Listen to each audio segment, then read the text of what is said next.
ইটোৰ পিছত সিটো ৰাজ্যৰ শেহতীয়া বান পৰিস্থিতি খবৰ আহি আছে আমাৰ হাতলৈ। অসম নগালেণ্ড সীমান্তৰ বিস্তৃত অঞ্চল জলমগ্ন হৈ পৰাৰ পিছতেই এতিয়া ধনচিৰিৰ পৰা শেহতীয়া খবৰ অনুসৰি মহকুমাটোৰ ১ নং হেৰহেৰি, ২ নং হেৰহেৰি, আমগুৰি, বচাপথাৰ, অভংপথাৰ, গেলাবিল, সোণালী পথাৰ, ৰূপজ্যোতি, গেলাবিল, হাতীঘুলি, বৰবালি, টেঙানী, চোৰাটনি, নাহৰখনা, মিচিং, বৰমালী গাঁও আদি কৰি প্ৰায় ৩০খনৰো অধিক গাঁৱৰ কেইবা সহস্ৰাধিক পৰিয়াল বানৰ কবলত পৰি এতিয়া হাহাকাৰ অৱস্থাৰ সৃষ্টি হৈছে।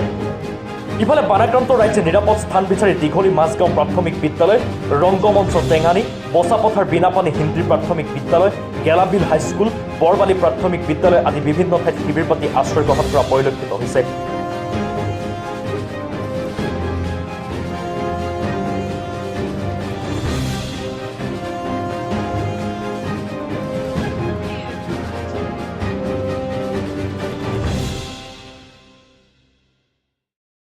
ৰাতনি গাঁও মানে পঁচাশী ঘৰমান এতিয়ালৈকে ডুবি আছে। নাওখনা গাঁৱতো বাদ দিছোঁ, সেইখন গাঁও ডুবি আছে। কিন্তু আমি এতিয়া সন্ধিয়া হোৱাৰ লগে লগে তাৰমানে গৰু ছাগলী বান্ধি আৰু গোটেইবিলাকে সকলোৱে আহি পেলাই শিবিৰে উপস্থিত হৈ আছোঁ। কিছুমানে চিনাকি ঘৰে আহি আছে, কিছুমানে মানে স্কুলত আছে, কিছুমানে ৰংমঞ্চত আছে। তেনেকৈ সকলোৱে যেনিবা মিলাপ্ৰীতি হৈ ঘৰে ঘৰে আছোঁ আৰু এতিয়া মানে স্কুলতে সকলোৱেখিনি আছোঁ। এইটো কেম্পত কিমান আছে পৰিয়াল? এইটো কেম্পত ৬০ ঘৰমানে আছে বৰ্তমান। আপোনালোকে বস্তু বাহানিবিলাক উলিয়াব নোৱাৰে? একোৱে উলিয়াব নোৱাৰে, চব ভিতৰতে আছে আৰু মানে কিছুমানে বেছে ভাজি পেলাই তাৰমানে লুটি খাই পৰি আছে। বাকত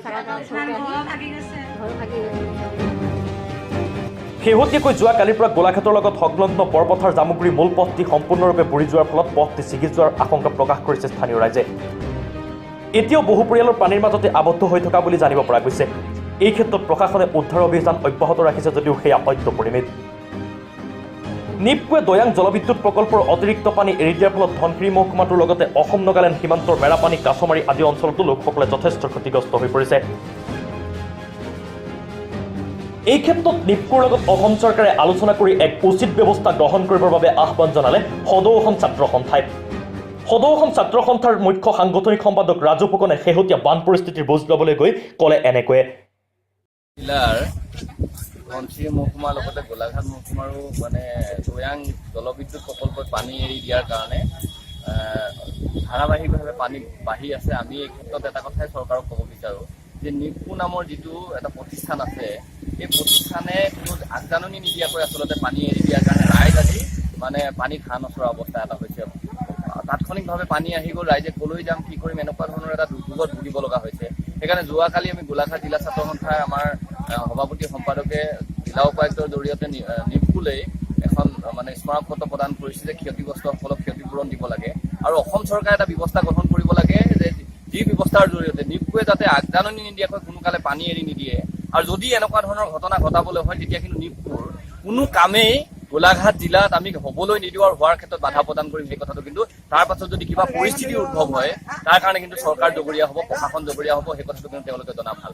আগজাননী নিদিয়াকৈ যদি কোনোবাই এই নিপকোৱে যদি পানী এৰি দিয়ে তাৰ পাছত এনেকুৱা ধৰণৰ ঘটনা ঘটিছে আৰু যদি ইয়াত কাম বন চব কিন্তু বন্ধ কৰি দিয়া হ'ব। নিপকোৰ গাড়ী মটৰৰ পৰা ধৰি যেনে ধৰণৰ ইলেক্ট্ৰিফিকেশ্যন কাৰোবাক পোহৰাবৰ কাৰণে কোনোবাৰ জীৱনৰ হেতালি খেলিব, এই কথাটো আমি সদৌ অসম ছাত্ৰ সন্থাই কেতিয়াও মানি নলওঁ। সেই কথাটো কিন্তু চৰকাৰ আৰু প্ৰশাসনে জনা প্ৰয়োজন আছে।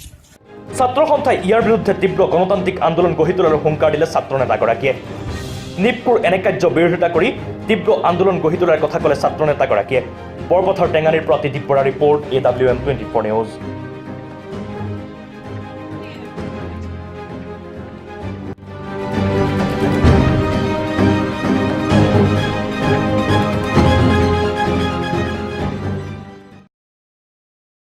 পোনপ্ৰথমবাৰৰ বাবে ৰাষ্ট্ৰীয় বাণিজ্য মেলা দেৰগাঁও কোৰালগুৰিত। ইউনাইটেড বেংকৰ কাষত 25 জুলাইৰ পৰা 7 আগষ্টলৈকে থাকিব এই ৰাষ্ট্ৰীয় বাণিজ্য মেলা। ৰাজ্যৰ বিভিন্ন প্ৰান্তৰ বিপণীসমূহে অংশগ্ৰহণ কৰিব এই মেলা। পলাশবাৰীৰ এৰী কাপোৰ, ধেমাজিৰ মুগাৰ মেখেলা চাদৰ, অসমীয়া গহনা, আয়ুৰ্বেদিকৰ বিপণীও আছে এই মেলাত। মাত্ৰ 12 দিনৰ বাবেহে উপলব্ধ থাকিব কোৰালগুৰিত এই মেলা।